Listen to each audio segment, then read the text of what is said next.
नमस्कार, मैं हूं विवेक। और मैं हूँ सोनिया। हमारे इस खास विश्लेषण सत्र में आपका स्वागत है। सोचिए, आम तौर पे जब हम अपनी पहचान की बात करते हैं तो ये हमारी एक बहुत ही निजी भावना होती है। मतलब हम अंदर से जो महसूस करते हैं वही तो सच होता है ना। बिल्कुल, इसमें तो कोई शक ही नहीं है। हाँ, लेकिन जरा सोचिए, अगर एक दिन कोई कानून आकर ये कह दे कि किसी भी इंसान को अपनी पहचान साबित करने के लिए एक बाकायदा मेडिकल टेस्ट पास करना हो। तो आज की हमारी इस गहरी चर्चा में हम भारत में ट्रांसजेंडर्स के अधिकारों के इसी उलझे हुए सफर पर बात करने वाले हैं। 2014 के ऐतिहासिक फैसले से लेकर जो हाल ही में लोकसभा में 2026 का विवादित संशोधन विधेयक पास हुआ है, चलिए इसे थोड़ा खोलकर देखते हैं। और हाँ, शुरुआत में ही ये साफ कर देना जरूरी है कि हमारा मकसद यहाँ किसी राजनीतिक पक्ष का समर्थन करना बिल्कुल नहीं है। एकदम सही कहा आपने। हम बस उपलब्ध तथ्यों और इसके पीछे के कारणों को सामने रख रहे हैं ताकि सुनने वालों को पूरी तस्वीर समझ आ सके। सही बात है। देखिए, अधिकार और नीतियां ना हमेशा एक सीधी रेखा में नहीं चलते। कभी-कभी वे समय के साथ एक पेंडुलम की तरह झूलते रहते हैं। 2014 से लेकर 2026 तक का जो घटनाक्रम है, वो इसका एक बहुत ही सटीक उदाहरण है। मतलब ये दिखाता है कि कैसे एक लोकतंत्र में नागरिक अधिकारों को मान्यता देने और फिर उन पर कंट्रोल लगाने के बीच एक अजीब सा संघर्ष चलता रहता है। बिल्कुल। अगर हम थोड़ा पीछे जाएं तो 2014 का जो नालसा जजमेंट था, वो कागज पर तो बहुत ही क्रांतिकारी लगता है। सुप्रीम कोर्ट ने पहली बार थर्ड जेंडर को कानूनी मान्यता दी थी। हाँ, और सबसे बड़ी बात उन्होंने कहा था कि सेल्फ आइडेंटिफिकेशन यानी खुद अपनी पहचान तय करना एक मौलिक अधिकार है।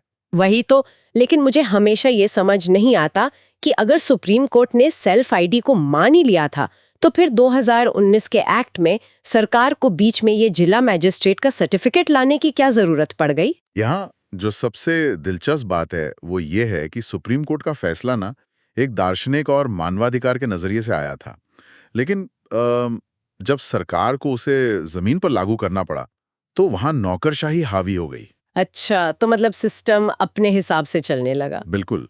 2019 के एक्ट ने कानूनी सुरक्षा तो दी, लेकिन साथ ही एक बहुत बड़ी रुकावट भी पैदा कर दी। मतलब किसी व्यक्ति को सर्टिफिकेट तभी मिलता जब वो डीएम के पास आवेदन करता। और अगर किसी ने सर्जरी करवाई है तो शायद उसे चीफ मेडिकल ऑफिसर से एक और सर्टिफिकेट लेना पड़ता था। हाँ, एकदम सही।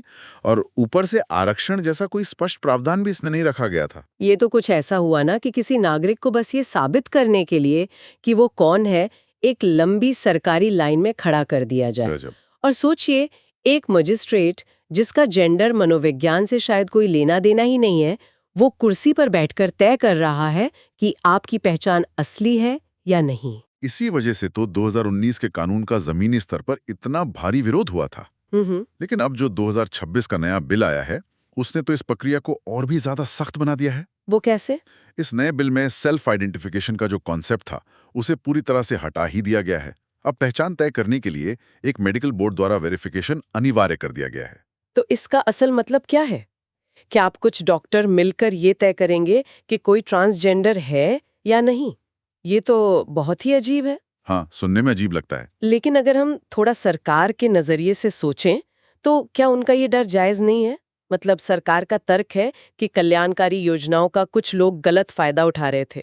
अगर बिना किसी वेरिफिकेशन के सब कुछ दिया जाए तो फ्रॉड नहीं होगा क्या? देखिए, फ्रॉड की चिंता किसी भी प्रशासन के लिए बहुत स्वाभाविक है, लेकिन सवाल ये उठता है कि क्या प्रशासनिक खामियों को रोकने के लिए मेडिकल टेस्ट करवाना सही तरीका है? हाँ, ये बात तो है। जब किसी की पहचान को पूरी तरह से एक मेडिकल बोर्ड के हाथ में दे दिया जाता है, तो हम एक मनोवैज्ञानिक सच्चाई को सिर्फ शारीरिक बनावट के आधार पर नापने लगते हैं, जबकि आधुनिक विज्ञान भी मानता है कि जेंडर एक मानसिक और सामाजिक अनुभूति है। मतलब कुछ लोगों का फ्रॉड रोकने के चक्कर में एक तरह से पूरे समुदाय की आजादी को कटघरे में खड़ा कर दिया गया है। ये तो बिल्कुल भी सही नहीं लगता। और अगर हम इसे बड़ी तस्वीर से जोड़ें, तो हम पाएंगे कि दुनिया भर में नीतियां इसके बिल्कुल विपरीत दिशा में जा रही हैं। अच्छा। जैसे कहाँ? जैसे अर्जेंटीना और माल्टा जैसे देशों को ही ले लीजिए। वहां अब मेडिकल वेरिफिकेशन की कोई जरूरत नहीं है। कोई भी व्यक्ति सिर्फ एक सामान्य प्रक्रिया से अपनी पहचान बदल सकता है। मतलब वो लोग सेल्फ आईडी को मजबूत कर रहे हैं, और हमारा ये नया बिल वैश्विक मानकों से एकदम उल्टी दिशा में जा रहा है। बिल्कुल। और इस उल्टी दिशा का असर सिर्फ कागजों तक सीमित नहीं है। नए बिल में ट्रांसजेंडर की परिभाषा को इतना सिकोड़ दिया गया है कि जो नॉन बाइनरी लोग हैं, यानी जो खुद को किसी एक खांचे में नहीं रखते, उन्हें इससे बाहर ही कर दिया गया है। अरे बाप रे। और लेस्बियन, गे या बाइसेक्सुअल लोगों का क्या? उनकी पहचान को भी इसमें शामिल नहीं किया गया है। अब केवल इंटरसेक्स या किन्नर जैसे जो पारंपरिक समूह हैं, बस उन्हें ही इसके तहत मान्यता मिलेगी। ये जानना वाकई हैरान करने वाला है कि एक ही झटके में इतने सारे लोगों की कानूनी पहचान छिन सकती है। इसका तो बैंकिंग, वोटिंग या नौकरी पाने जैसे रोजमर्रा के कामों पर भी सीधा असर पड़ेगा। यही कारण है कि सामाजिक कार्यकर्ता इसे शारीरिक स्वायत्ता यानी बॉडीली ऑटोनॉमी का खुला उल्लंघन बता रहे हैं। उनका मानना है कि कोई भी सरकार आपको अपनी पहचान साबित करने के लिए किसी डॉक्टर के सामने मेडिकल टेस्ट करवाने के लिए मजबूर नहीं कर सकती। हाँ, इससे तो उत्पीड़न और ज्यादा बढ़ने का डर है। मैंने सुना है विपक्षी दलों ने भी इसे असंवैधानिक बताते हुए वोटिंग का बहिष्कार किया था। हाँ, उनका कहना है कि ये सीधे तौर पर मौलिक अधिकारों पर हमला है। तो कुल मिलाकर ये मुद्दा सिर्फ एक विशेष समुदाय तक सीमित नहीं रह जाता है। ये इस बारे में है कि कैसे एक लोकतंत्र में नागरिक अधिकारों और सरकारी नियंत्रण के बीच संतुलन बनाया जाता है।